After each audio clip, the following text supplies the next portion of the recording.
Hi friends, welcome to my channel. ఈరోజు video చాలా ఇంట్రెస్టింగ్గా ఉందండి. వీడియోని ఎక్కడ స్కిప్ చేయకుండా ఎండ్ వరకు చూసేయండి. అమర్ ఫుడ్ని చక్కగా రెడీ చేసి తను రెడీ చేసిన ఫుడ్ అంతా డైనింగ్ టేబుల్ మీద పెడుతూ అందరినీ పిలుస్తూ ఉంటాడు. ఇక అది చూసి మనోహరి, అమ్మా నేను అనవసరంగా ఉపవాసమని కమిట్ అయ్యానే అని అనుకునేలోపే ఇక అమర్ మనోహరి రాకపోవడంతో మనోహరి అని పిలుస్తూ ఉంటాడు. ఇక మను రావడానికి ట్రై చేస్తూ ఉండగా ఆగు అమర్ అని నిర్మలమ్మ గారు అంటూ తను ఉపవాసం అంది కదా అందుకే పిలవలేదు అని అనేయడంతో అవునా అని అంటూ అందరికీ వడ్డిస్తూ తాను కూడా ప్లేట్లో వడ్డించుకోబోతూ ఉండగా ఏంట్రా అమర్ నువ్వు చేసేదేంటి, ఆ అమ్మాయికి తినిపించి ట్యాబ్లెట్స్ వేశాక నువ్వు తిను అని అనేస్తాడు వాళ్ళ నాన్నగారు స్ట్రిక్ట్గా. ఇక సరే అని అంటూ వాళ్ళ అమ్మగారి వైపు చూస్తూ ఉండగా ఇక ఆవిడ ఏదో అనబోతూ ఉంటుంది. తెలుసు ఆ అమ్మాయికి ఎవరూ లేరు, నేనే సేవలు చేయాలి అని అమ్మరే మళ్ళీ అంటూ ఇక ప్లేట్లో అన్నం కర్రీస్ వడ్డించుకొని పైకి వెళ్తూ ఉంటాడు. ఇక పాపం బాగి కూడా ఆకలితో ఉంటుంది. ఇక అమర్ వచ్చి కూర్చొని అన్నం కలిపి తినిపిస్తూ ఉండగా ఇక బాగి కూడా ఏం మాట్లాడకుండా చక్కగా అన్నం తినేస్తూ ఉంటుంది. ఇదంతా చూస్తున్న ఆరు మాత్రం కుళ్ళుకుంటూ ఉంటుంది. గుప్తా గారు ఆరుని చూస్తూ ఎంజాయ్ చేస్తూ ఉంటారు. ఇక తెల్లవారగానే మను రాత్రి నిన్న జరిగిందంతా గుర్తు తెచ్చుకుంటూ ఉంటుంది. తనకి యాక్సిడెంట్ అవ్వడం, ఆ తర్వాత ఇంటికి తీసుకురావడం, అమర్ పైకి ఎత్తుకొని తీసుకెళ్లడం, ఆ తర్వాత వంట చేయడం, తినిపించడం అన్నీ గుర్తు తెచ్చుకొని ఈ ముసలోళ్ళు వాళ్ళిద్దరిని ఒక్కటి చేసేలా ఉన్నారు. ఎలాగైనా నేను ఈ ముసలోళ్ళని ఆపాలి, ఏం చేయాలి అని అనుకుంటూ ఉంటుంది మను. ఇక మరోవైపు మంగళ మనోహరి గుచ్చే ఆలోచిస్తూ నా తమ్ముని గుచ్చి నా గుచ్చి పట్టించుకునే వాళ్ళే లేరు, ఈ మనోహరికి పని పడితే తప్ప నాకు ఫోన్ చేయదు, పైసలు ఇవ్వదు అని అనుకునేలోపే మంగళకి మనోహరి నుండి ఫోన్ వస్తుంది. ఇక ఏంటి ఏం పని పడింది అని అంటుండగా ఇక మను ఏదో చెప్పబోతుండగా పైసలు మాత్రం ఇవ్వవు కానీ ఏదో ఒక పని చెప్తూనే ఉంటావు అని మంగళ అనేస్తుంది. ఇక నీతో నాకేం పని లేదు అని అనగానే ఏదైనా ఫంక్షనా మరి అని అంటుంది మంగళ. ఏంటి నీ బాగీకి యాక్సిడెంట్ అయితే ఫంక్షన్ అంటున్నావా అని అంటూ ఉంటుంది మను. ఇక ఏంటి బాగీకి యాక్సిడెంట్ అయిందా అని మంగళ షాకింగ్గా అడుగుతుండగా అవును నిన్న బాగీకి యాక్సిడెంట్ అయింది, ఈవినింగే డిశ్చార్జ్ చేసి తీసుకొచ్చాం. ఇక ఆ లీలాని మా మామయ్య గారు ఏదో చెప్పి ఊరికి పంపించేశారు. ఇక ఆ ముసలోళ్ళు ఇద్దరు అమరే బాగీకి సేవ చేసేలా ప్లాన్ చేస్తున్నారు. నువ్వు వచ్చి ఏం చేస్తావో నాకు తెలీదు కానీ బాగీని తీసుకువెళ్ళిపో అని అంటుండగా సరే నేను వస్తాను అని మంగళ ఫోన్ కట్ చేస్తుంది. ఇక మరోవైపు అమర్ తన డ్యూటీకి ఆఫీస్కి వెళ్ళిపోవడానికి చక్కగా రెడీ అవుతుండగా ఇక బాగి లేచి కూర్చొని ఈయన మాత్రం డ్యూటీకి వెళ్ళిపోతున్నారు, నా కోసం కాస్త కూడా ఆలోచించట్లేదు అని అమర్ వైపు చూస్తుండగా ఏంటి అని అమర్ అడుగుతుండగా ఇక బాగి మాత్రం ఏం చెప్పకుండా తన ఫేస్ని పక్కకి తిప్పుకుంటుంది. ఇక అమర్ మళ్ళీ తన పనిని చేసుకుంటూ ఉండగా ఇక బాగి తప్పట్లేదు అని అనుకొని ఆ ఫోన్ని తీసి కరుణ బాగానే ఉన్నానే కానీ నా పనులు కూడా నేను చేసుకోలేకపోతున్నాను, కాలు కింద పెట్టలేకపోతున్నాను, చెయ్యి కూడా ఫ్రాక్చర్ అయింది, చాలా ఇబ్బంది పడుతున్నాను నా పనులు నేను చేసుకోవడానికి అని ఫోన్లో మాట్లాడుతున్నట్టు యాక్టింగ్ చేస్తూ ఉంటుంది బాగి.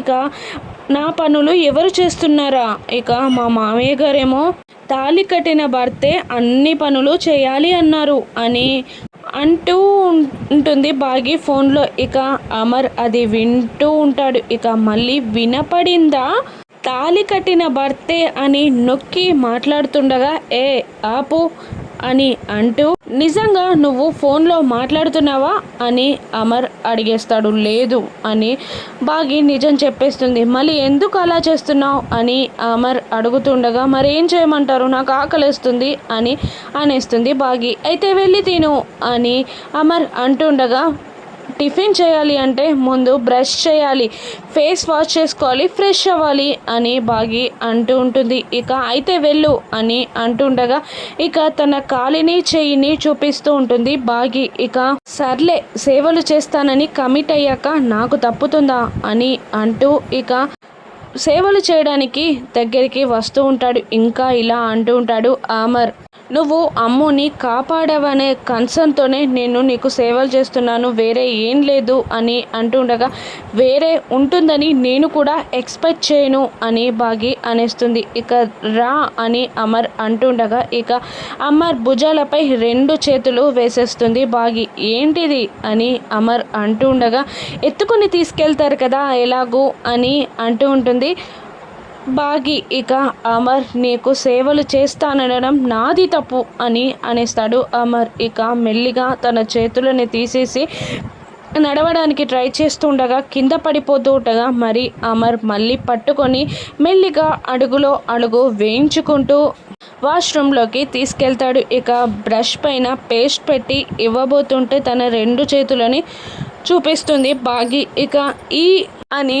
నిలబడగా ఇక అమర్ బ్రష్ పట్టుకొని నిలబడతాడు. తానే తన తలని ఊపుతూ బ్రష్ చేస్తూ ఉండగా ఇక ఆగు అని అంటూ బాగిని మిర్రర్ వైపు తిప్పి తానే స్వయంగా బ్రష్ చేయించి ఫేస్ వాష్ చేసి మళ్ళీ టవల్తో తుడిచి ఇక తీసుకొచ్చి మెల్లిగా బెడ్ మీద కూర్చోబెడతాడు. ఇక కాళ్ళు పట్టుకొని మీద పెట్టబోతూ ఉండగా పర్లేదు నేను పెట్టుకుంటాను అని బాగి అంటున్నా కూడా అమరే బాగి కాళ్ళని మీద పెట్టి ఎత్తుగా దిండు పెడుతూ ఉంటాడు. ఇక బాగి ఇలా అంటుంటుంది, ఇంకొక చిన్న హెల్ప్ అండి, చివరి హెల్ప్ అని అంటూ ఉండగా ఇక చెప్పు అని అమర్ అంటుంటాడు. ఫేస్ వాష్ చేసుకునేటప్పుడు టిక్లీ పోయిందండి, స్టిక్కర్ పోయింది, కాస్త స్టిక్కర్ పెట్టరా అని బాగి అడుగుతూ ఉండగా ఇక ఇటువంటి టైంలో స్టిక్కర్ లేకపోతే ఏం కాదులే అని అనేస్తాడు అమర్. లేదండి పెళ్ళయ్యాక స్టిక్కర్ లేకుండా ఉండకూడదు, మంచిది కాదు అని బాగి అనేస్తుంది. ఎవరికి అని అమర్ అంటుండగా అందరికీ అని బాగి అంటుంది. ఇక అమర్ వెళ్ళి స్టిక్కర్ తీసుకొచ్చి తన ఫేస్కి పెడతాడు. ఇక టిఫిన్ తీసుకొస్తాను అని అమర్ కిందికి వెళ్తూ ఉండగా అమర్ పెట్టిన టిక్లీని చూసుకుంటూ బాగి ఆనంద బాష్పాలని కారుస్తూ సంతోషపడుతూ ఉంటుంది. మరోవైపు ఆరు గార్డెన్లో గుప్తా గారితో ఈరోజు చాలా ప్రశాంతంగా ఉన్నట్టుంది గుప్తా గారు, ఏ గొడవ ఏ అలజడి లేదు అని అంటుండగా, నీకొకటి చెప్పనా బాలిక, మానవ జీవంలో అత్యంత తక్కువ దొరికేది ఏంటో తెలుసా, ప్రశాంతత అని అనగానే ఇక అమర్ వాళ్ళ నాన్నగారు చెప్పినట్టు యాక్టింగ్ చేయడానికి ఇక రామ్మూర్తి మంగళాన్ని తీసుకొని గేట్ ఓపెన్ చేసుకొని గుండెలు బాదుకుంటూ ఏడుస్తున్నట్టు యాక్టింగ్ చేస్తూ లోపలికి వస్తూ ఉంటారు. ఇక రామ్మూర్తిని చూస్తూ ఆరు కూడా చాలా బాధపడుతూ ఉంటుంది. ఇక ఇలా అంటూ ఉంటుంది, ఆరు నా కూతురిని రక్షించబోయి ఇక తన కూతురు ప్రాణాపాయ స్థితిలో పడిందని తనకి ఎలా చెప్పడం గుప్తా గారు, తనకి ఇప్పుడు ఏం సమాధానం చెప్పాలి, ఇంట్లో వాళ్ళని ఆయన ఎలా అర్థం చేసుకుంటారో అని ఆరు బాధపడుతూ ఉండగా, ఒక్కసారి నువ్వు ఆగు బాలిక, ఆయన ఏడుస్తున్నాడే తప్ప కళ్ళలో బాధ కానీ కన్నీళ్లు కానీ ఏమైనా కనబడుతున్నాయా అని అడుగుతూ ఉంటాడు గుప్తా గారు. లేదు గుప్తా గారు నిజమే, మరి ఎందుకు అలా ఏడవట్లేదు అని ఆరు అంటూ ఉండగా, ఇక లోపల జరిగే నాటకాన్ని వీక్షిస్తూ పద అని అంటూ ఉంటారు గుప్తా గారు. ఇక మను వాళ్ళిద్దరికీ ఎదురుగా వస్తుంది. ఇక ఏడుస్తున్నట్టు యాక్టింగ్ చేస్తూ రామ్మూర్తి నా బిడ్డకి ఎలా ఉంది, బాగానే ఉందా, అసలు బ్రతుకుందా అని అడుగుతూ ఉండగా, ఇక బాగానే ఉంది, నిన్న